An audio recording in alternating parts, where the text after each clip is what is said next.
tutorial or webinar on graph analysis. We're going to be covering some graphs in physics and biology. And just, of course, we will be doing some problem-based learning. So you'll be presented with some practice questions. You'll be given time to complete those questions. And then after that, we will go through the work solutions together. And it will have the same type of variety that you would expect from the exam, which is, there's going to be some questions that are going to trip you up, probably, that you will find challenging because you might not be familiar with how to interpret those types of graphs, even though it might seem simple to you at first. And then you will also have some graphs that'll be very basic, straightforward, and that's the exam. The exam, most of the graphs are challenging, but there are a couple of times where some of the graphs are relatively straightforward. The main thing that I'm hoping that you're going to get after this 1 hour webinar is that you start to notice how many questions you will be able to answer during the real exam that was not based on any physics or biology that you've been studying lately. So I'm hoping that by doing this exercise and that, continuing to do these types of exercises, whether it's on your own or with us, that you modify the way you study for GAMSAT. You don't, start to study, bronchi of the lungs, because you're going to be wasting your time. ACER's not going to ask about that. Having a general understanding as to how, the body works, of course, that's good. But what's going to happen is that as you complete many practice questions, that experience is going to inform you as to what best to study so that you stop wasting time. Many students who sit the real exam will leave saying, I wasted so many hours, so many days, so many weeks studying for nothing because what I studied at home was not reflected in the exam. So how do you avoid falling into that trap? Problem-based learning. By continually exposing yourself to quality practice questions, going through the work solutions, taking brief notes on your experience, and only studying around what you think is necessary. Problem-based learning. This expression is not only used by almost every medical school in the world, across Australia, across Europe, and the Americas and Asia. It's also the expression used by ACER.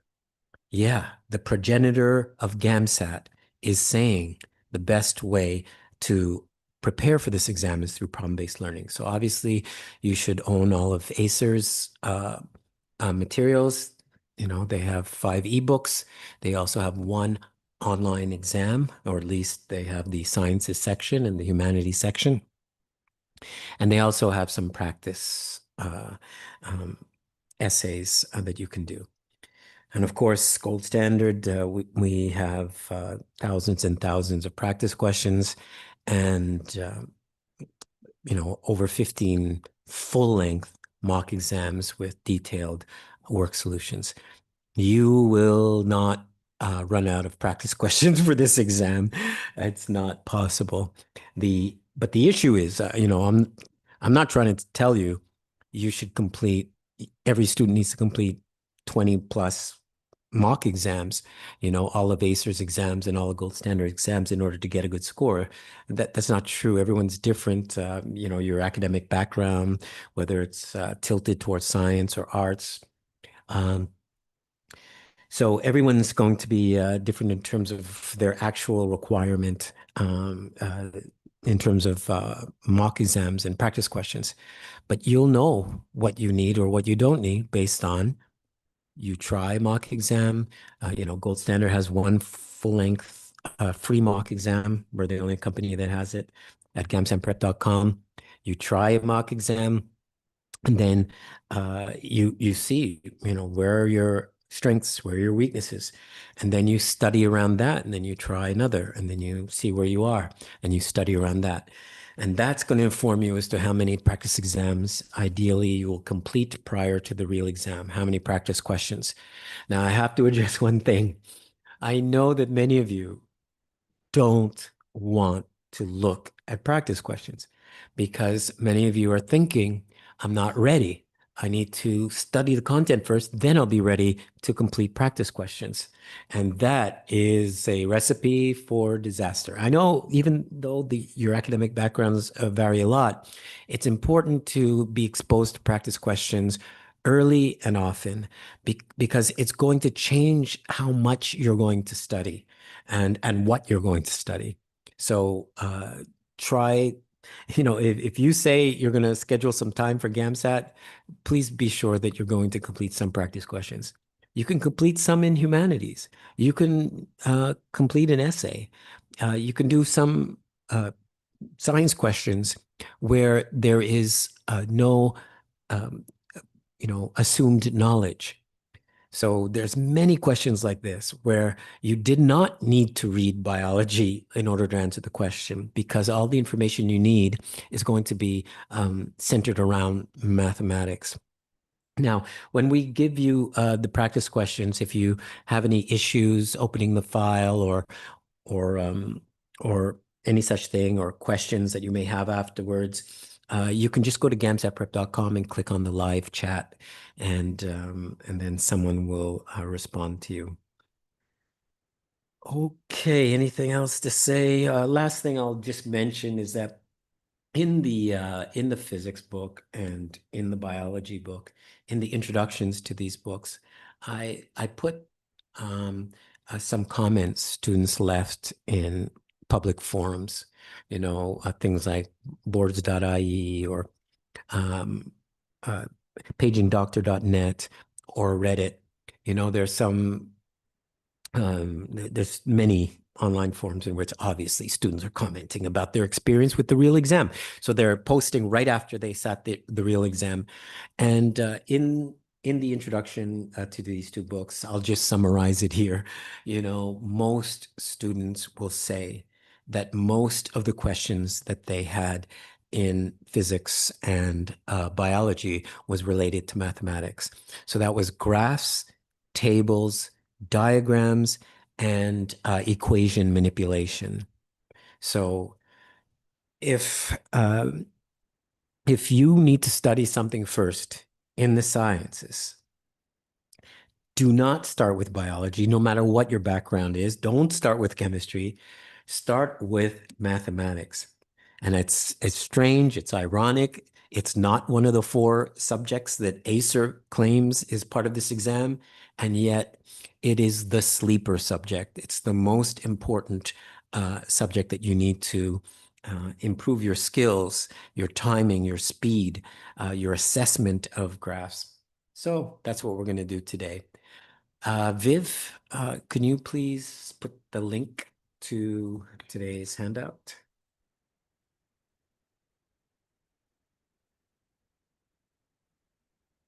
And so the first page of your handout has some blah, blah, blah, just about some videos you can watch on our website and uh, other things related to your preparation. But this is starting on the second page. The second page has the first graph, so you should see this. If you don't, go to gamsatprep.com, click on the live chat, and Viv is going to help you. And this handout has 6 questions. So for the real exam, you have 2 minutes per question for the sciences section, previously called section 3, and you have 1.5 minutes per question for humanities, which was previously called section 1. So you can we're going to complete these 6 questions in 12 minutes, and then we will discuss the work solutions. So, Viv, can you please get a uh, timer, and we'll start a timer for 12 minutes.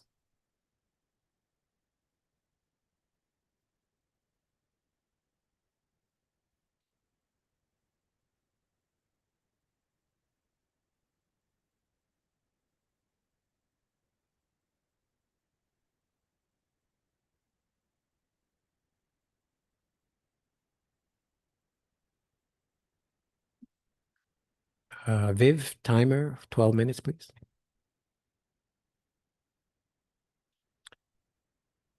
Okay, great. So, by the way, you can use your notes, you can go online, you can Google something to help you answer the question. The most important thing is that you give an effort. You don't just say, oh, I'll wait for the answer. And yes, this will be recorded so you can watch it later on YouTube or through Zoom. Good luck.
Okay, so that gives you a sense as to the timing of the exam. Of course, when you're practicing at home, if you're doing full length tests, then you should time yourself. When you're just completing practice questions, then it's up to you. It's up to where are you in terms of your preparation. If your preparation is going well, then you should time yourself when you're doing practice questions. And if you're just a beginner, then take whatever time it's necessary to solve the problem, because it's more important that you go through uh, the challenge of trying to figure it out, because yeah, it's the real exam. It's going to be uh, unit after unit, putting you into uh, that situation where you have to learn on the fly. You have to learn in the exam room, and then apply the information that you learn in the passage to solve the problem. So I'm sure you saw that most of these questions, I mean, there's no physics knowledge you needed to have. There's no biology knowledge that you needed to have in order to answer the question. Okay, so first of all, so we have a graph of pigeon and human audiograms. The idea of audiograms has come up almost every year for GAMSAT. Not everybody's exam is the same, by the way, of course, because for the internal security of the exam. But audiograms in one form or the other, sometimes talking about units called phon, other times, of course, decibels, frequency. But the key thing is that these are um, exponential, sometimes called logarithmic scales, and Acer sets traps based on that. So you'll probably, unless you've seen these types of graphs before, even though it looks easy, you'll probably make one or two mistakes because of not correctly interpreting what you're looking at. Okay, so what do we have? We have, normally you want to see what is the caption for the graph, and which we have down here. And of course, you want to identify the X and Y axes, and you may have a Z or Z axis, because it might be a three-dimensional graph, which sometimes Acer uses. And sometimes Acer will have two Y axes or two x-axes. And of course, students get confused because they're not looking at the proper units with the proper axis. So you have to be careful. But here, it's straightforward. We have one x-axis, one y-axis. However, what you need to identify quickly is the scale that is being used. You know that when you are using a scale that's regular, so it's going up 1, 2, 3, 4, 5, 6, 7, 8, 9, 10, or 10, 20, 30, 40. The interval between each is the same. We call that a linear scale. And that you can use y is equal to mx plus c, which sometimes comes up on the exam. That's from primary school algebra. But sometimes you have this case, which is clearly an exponential scale. So the difference in between these uh, are always changing. So it's not like 10, 20, 30, 40, 50, where the difference is always 10. The difference here is always changing and increasing. So this is an exponential scale, and there's so many tricky questions that Acer likes to ask based on that. And then up here is linear, because the difference between each one of these is the same. It's 20 units. So that's a linear scale. Now, of course, if you've done your physics revision or review, then you know that this is linear, but it's hidden in a logarithmic scale because decibels are logarithmic. But that's not something we need to deal with right now. So no physics knowledge, no previous biology knowledge. It's all the answers are right in front of us. Now we have a gray graph. We have a graph which is dots and dashes, and there seems to be two parts to it. So let's see what the caption provides. So sometimes Acer will have a caption, and the caption will just say figure one, and nothing else. But sometimes they'll give information. So you always check to see what's there. So comparison of the present pigeon audiogram. So here's the present study. So that's the present pigeon audiogram because it has the same dash dot dash dot dash dot audiogram with the pigeon audiogram of, we'll say, K and Q. So I'll just say it that way to make it easier. So comparing with K and Q, which differ in only the lower frequencies. Okay, so what this is saying is that this graph here, notice it has the same appearance, and this graph are the same at the higher frequencies because these frequencies are higher numbers. So they're same at the higher frequencies and they differ only in the lower frequencies. Because just to be clear, these frequencies are going up as high as 4,000, 8,000, right? So it's going up to 8,000 and they only differ in frequencies below somewhere between 125 and 250. So those are much lower than 8,000. And these are being compared with the human audiogram. So we have those two graphs, one graph, and then the last graph, the human audiogram. We know it's different because it has a different color. Well, there's not going to be color in the graphs on the exam, but different shading. Okay, so we have our first question. Hearing range describes the range of frequencies from lowest to highest that can be heard by humans or other animals. According to the diagram, which of the following has the greatest hearing range?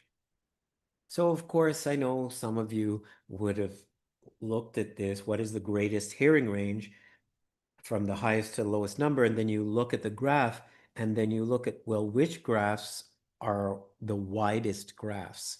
So you might have thought maybe the present study is wider than human, or perhaps this one, K and Q. Wow, that's really wide. It goes from here to here. That would be the widest. You might think like that. But this is as I mentioned, a logarithmic scale. So we have to be careful. And so let's do that. Let's actually find the highest and lowest number for each of these answer choices. So let's go for 1A. So let's look at 1A. Let's look at the range for 1A. So 1A, the highest number is 8,000. Okay, so that more or less lines up there. So we would say 8,000. So the range is 8,000 and the lowest number is somewhere between 0.5, 0.05, we'll say. So 0.05, but it's less than 1. Okay, whatever it is less than 1. We're just estimating. And then for B, the present study. So now I'm looking at the present study, and this goes up to 8,000. And then it goes down to between 2 and 4, I guess. So we'll say 3. And then we have humans. Let's see what information we can get from humans. Humans starts at, so that's 8K. Okay, and we know that has to be thousands because that's an SI prefix for thousands, like km is a kilometer. So it's kilo. So that's 8K, so that's 8,000. And then here we have 18K. So that's going to be 18,000. So it starts at 18,000 and it finishes, let's say at 4, something like that. Okay, now, do you see what just happened? Just this tiny difference here was a difference of 10,000. And that means the range here, difference between highest and lowest, you could approximate as the difference is 8,000. You can approximate the difference here as 8,000. And you can approximate the difference here as 18,000. It's not even close. So when you look at the graphs, visually, the graphs seem similar, but they're dissimilar because of this tiny difference at the higher edge of an exponential scale. So one, the answer is C, and it's not even close to A or B. So D is not an option. This is by far the greatest range. In fact, uh, an expression I'll share with you that's helpful for your uh, GAMSAT graph analysis when it involves exponential scales or logarithmic scales is small differences at the upper part of an exponential scale are far more important than large differences at the lower end of the scale. And you just look at the numbers and you can see why. So small differences at the upper end of the scale are far more important than large differences at the lower end of the scale. Okay, so that's it. One is C. So let's move on to two. The present study, as opposed to the K and Q study, suggests that the established hearing range of pigeons should be increased, decreased, changed by approximately 0. Well, uh, we've already seen it. This um, this difference is approximated by the number 8,000. And this difference is approximated by the number 8,000. The difference, I mean, it's like a fraction of 1% is the difference between this. And a fraction of 1% is closer to D than it is to any of these other answers. So these two studies, when you look at it, it seems like there's a significant difference between this and this. But because these numbers are tiny, there is no significant difference between these two studies. One wonders how they got research funding for doing such a thing. But the answer for 2 is D.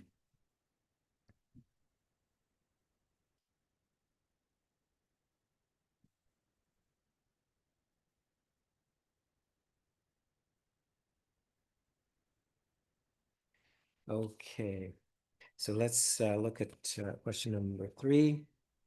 According to the diagram, how many of the 3 graphs suggest the ability to hear a sound of 20 decibels and 125 hertz? So 20 decibels and 125 hertz. So I'm looking here at 20 decibels. I'm coming across 20 decibels, and here is 125 hertz. So I'm coming up here to a point which is right here at the tip of the pen. So remember, we were told that these graphs are represent these audiograms are the limit of hearing for these different organisms. Let me just. So these are the minimum sound that the organism can hear. And if I have a sound at 20 decibels and 125, it is above the minimum for human. So that means humans will just be able to hear this sound, but not this nor this, because we are below the threshold for those, for hearing for those other animals. So here we're given what the threshold is. And of course, threshold, I'm only using that word. You don't have to study this in medicine. And threshold just being used in the normal way in the English language is the minimum value in order for there to be a result. So at 20 and 125, it is above the threshold for human. So therefore, there's only one of these graphs that it would work with, and that means the answer is B. So 3 is B.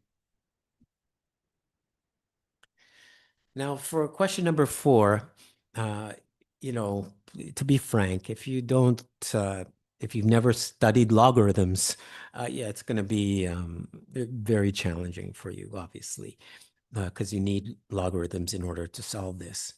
And if it's been a while, you forgot your logarithm rules, then of course it'll be challenged. As I said before, this will be recorded, so you can go back over this in the future in order to make your calculation. But I will go through it step by step. So you will be given different types of equations during the real exam. They're not expecting that you remember this equation at all. But we are told that according to the Arrhenius equation, the rate constant K is equal to this. So I have K is equal to AE to the negative EA over RT.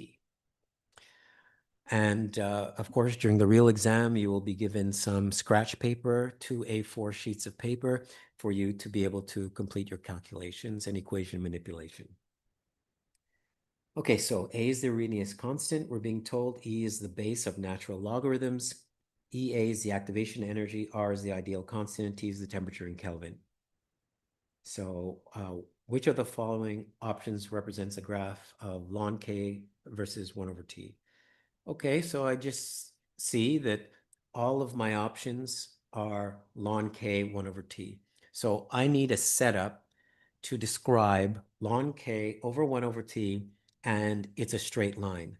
So that's enough information for me to know how to begin to manipulate this equation.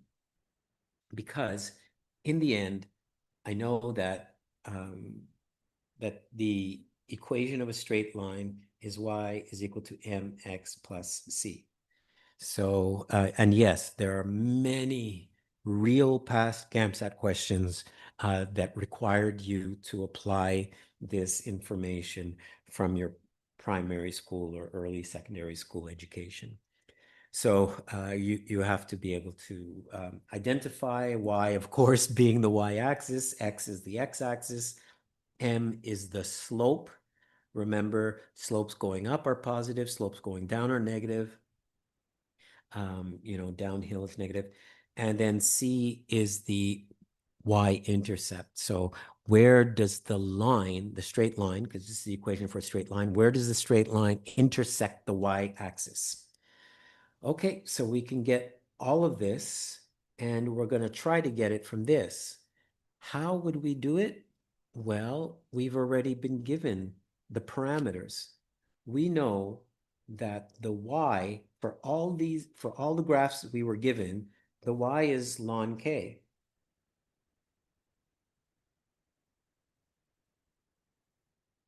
And just for those of you who don't know, ln is the way we say ln, and that is the natural logarithm, ln. So we know it's going to be ln on the y-axis, and we know that the x-axis is 1 over t. So I know that it's going to be the slope multiplied by 1 over t, and it's going to be plus c. So this is what I need. I need to get this from this equation.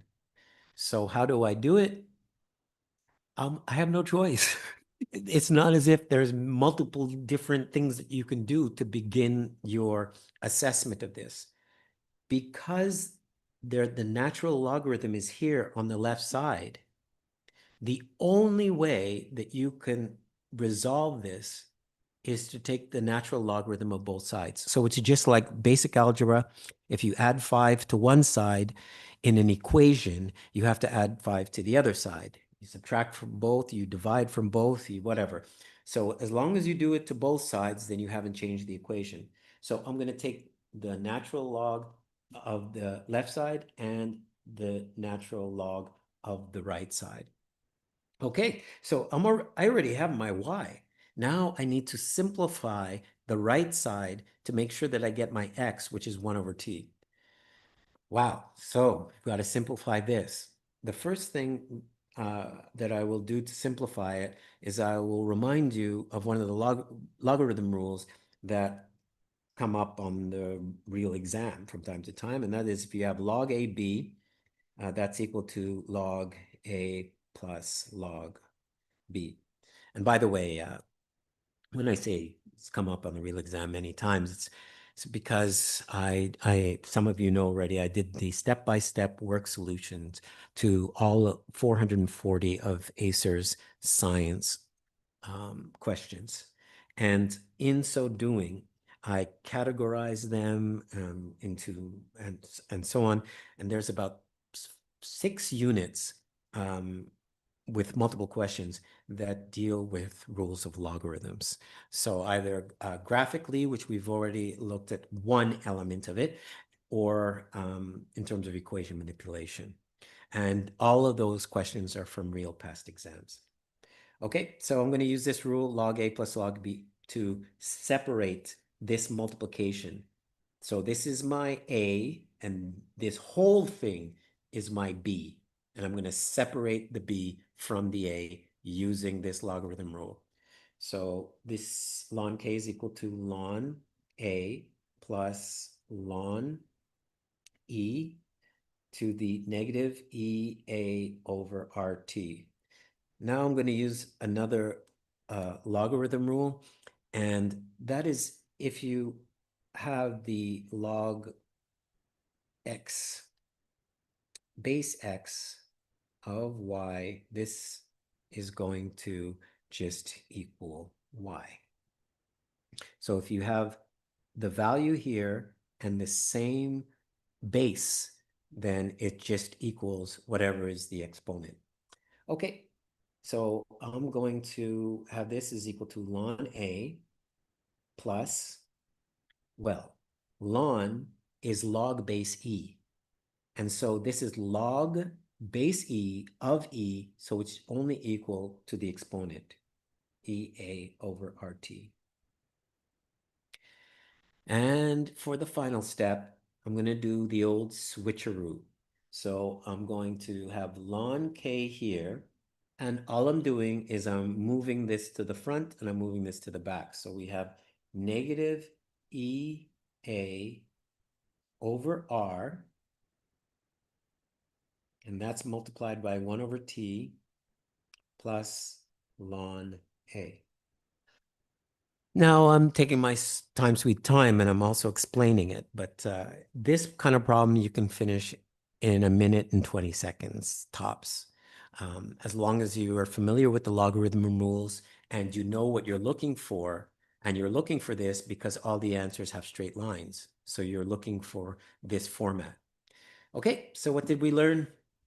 We learned that in a graph of ln K versus 1 over T, so this is X versus Y, the slope is negative EA over R. That means the slope is negative. That means it's going downhill. And that means the answer is A. There's no other graph going downhill. And by the way, they could have asked, where is this line intersecting the y-axis? And you would answer, well, of course, it's intersecting at the y-intercept, which is ln A. And ln A, therefore, is right here, and that's where it intersects the y-axis. Okay, so that's it for question 4. The answer is A. And if you have any questions about any of the questions that you've seen today, you can always post your question in our forum at gamsatprep.com/forum, or you can go, you can try to use the live chat after our tutorials. Okay, the next 2 questions would be regarded as the two easiest questions. And so let's take a look at it and break down the reasoning. So for question 5, and again, you don't have to have studied anything for this. And I suppose this would be called biology. I suppose the last question might be called chemistry. And the first 3 questions, first 2 questions, I guess are physics. But you're going to find sometimes on the exam, it doesn't even matter. It's just mathematics. So, so we have a graph here for fetus, and we have a sigmoidal curve here for adult, very famous sigmoidal curve, S-shaped, but in Greek, old Greek sigmoidal. And it's showing us the saturation of hemoglobin with oxygen. So saturation is just telling us how much of that hemoglobin has oxygen. And if it's 100%, then we would say it's fully saturated. And if it's not, then it's unsaturated. It's not fully have oxygen in the hemoglobin. Okay, so we have that S-shaped sigmoidal curve here for adult. And here we have the partial pressure of oxygen.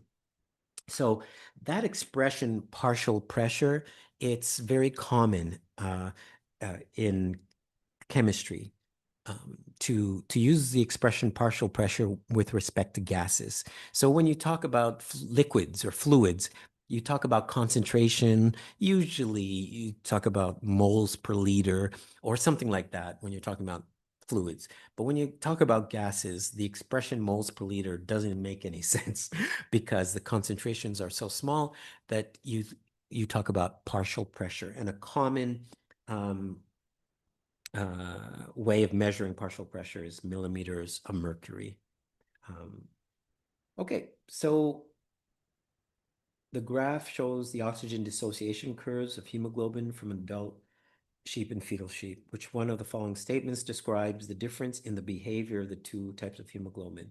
So we want to know which one has a higher affinity. Now, the word affinity, again, just take it in the normal way of the English language. So if someone has an affinity towards something, it means, they have an attraction to it.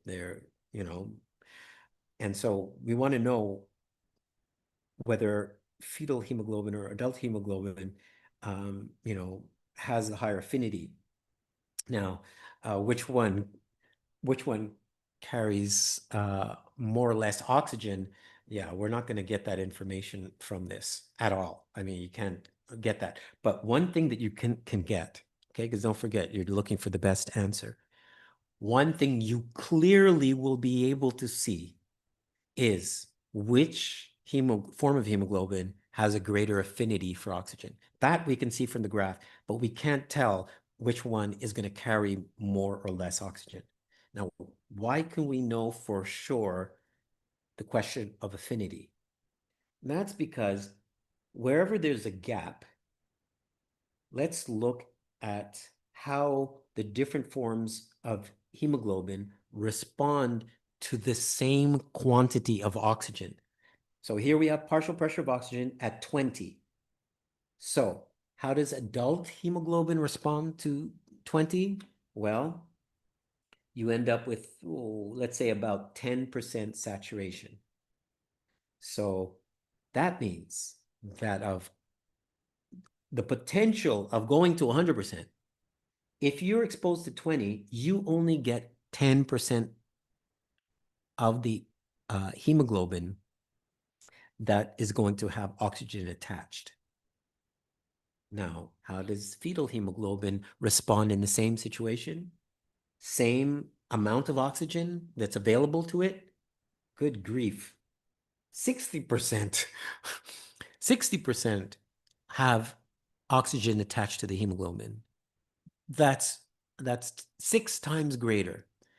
So as we go across here, in each instance, when both adult and fetal hemoglobin are exposed to the same quantity of oxygen, fetal hemoglobin is able to grab or hang on to more oxygen. So without a doubt, without knowing any information about C or D, it's very clear from the graph that fetal hemoglobin has a higher oxygen affinity than adult hemoglobin. So 5, the answer is A. And of course, it makes sense if you know a little bit about biology and you know that, fetal red blood cells are going into the placenta and mother's red blood cells are going into the placenta. And if mother had higher uh, oxygen affinity, then mother would steal oxygen from the fetus. And the fetus, none of us will be alive. Okay. So we're alive because fetal hemoglobin is able to um, pull away some oxygen from mother's hemoglobin in the placenta. Okay, and then for question number 6, a little question using something called dimensional analysis, very important concept for you to develop for this exam. You need it for physics, for general chemistry, sometimes even for biology, as we're going to use it here. Acer has some of their exam questions with dimensional analysis being used. And then this means all you're doing is paying very careful attention to the units. And yeah, that's it. You're paying careful attention to the units and you're making things cancel and so on. Okay, so what do we have? We have in adult human, there are approximately 5 liters of blood, which circulate about once a minute. Okay, and we have 100 cubic centimeters of blood in the pulmonary vein, carry about 50 centimeters cubed of carbon dioxide, and then same amount of blood in the pulmonary artery carry 55. Now, if you know a little bit, not that it's going to change anything, but if you know a little bit about what's going on, you should know a little bit about circulation in the heart. Then you know that the pulmonary artery in biology, in anatomy, arteries always carry blood away from the heart. So AA, arteries carry blood away from the heart. So after blood's been through systemic circulation, meaning it's been into all your organs, it's built up carbon dioxide. So it has higher carbon dioxide because it's been to your carbon dioxide being one of the waste products of respiratory the respiratory system in cells. So we have higher carbon dioxide in the blood. So we send it to the lung and we blow off some of that carbon dioxide. And so this is the pulmonary vein carrying blood back to the heart that has a lower amount of carbon dioxide. So in other words, we've gotten rid in the lung of 5 centimeters carbon dioxide. So let me write that down. Okay. So we've gotten rid of 5 centimeters carbon dioxide in the lung in a total amount of blood of 100 centimeters cubed. Now I'm just going to give you a little side note. Okay, down here. Here's my little side note. Is that because we're paying attention to units, right? So centimeter cubed is the same thing as a cubic centimeter. Centimeter cubed, cubic centimeter. They mean the same thing. So you might see it written as cc's. And this is the same thing as a milliliter. So these units are identical. Okay, so here it says 100 centimeters cubed of blood is carrying this and this. We subtract this because we're being asked what is the approximate volume of carbon dioxide excreted per minute from the body. So how much left the body? Well, this much went to the lung.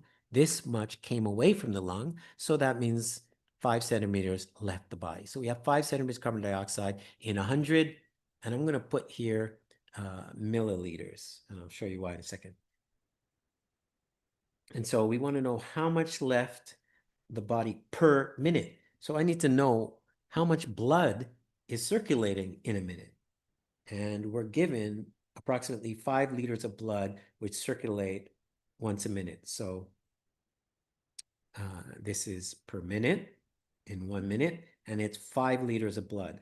So 5 liters of blood, well, this is called a milliliter. Milli refers to thousand. Like I said before, kilo refers to 1,000 when you're looking at larger units. And so milli is going to be 1,000th. So if we have 1 liter, that's equivalent to 1,000 milliliters. But here we have 5 liters, so that's equivalent to 5,000 milliliters. So this is what dimensional analysis is. It's being careful with all the units. And then because this is per 100 milliliters of blood, and this is 500 milliliters of blood per minute, I'm allowed to cancel the milliliters from numerator to denominator. And then I'm going to, well, cancel a couple of zeros. And then you have the easiest equation you're ever going to solve for GAMSAT, which is 5 times 50. So that's 250. And then I'm careful with the units. This is 250 centimeters cubed of carbon dioxide per minute. So centimeters cubed CO2 per minute. And is that what I was looking for? It is the approximate volume of carbon dioxide excreted per minute. So, and it's in centimeters cubed. Okay, so I've completed my dimensional analysis. The answer for question 6 is C. Okay, so next month we will be having another free tutorial, and that will be about written communications. So we'll talk about how to design an essay, and I'll also get some ideas on some completing essays. Every weekend we have 2-hour tutorials. Today we have one on general chemistry.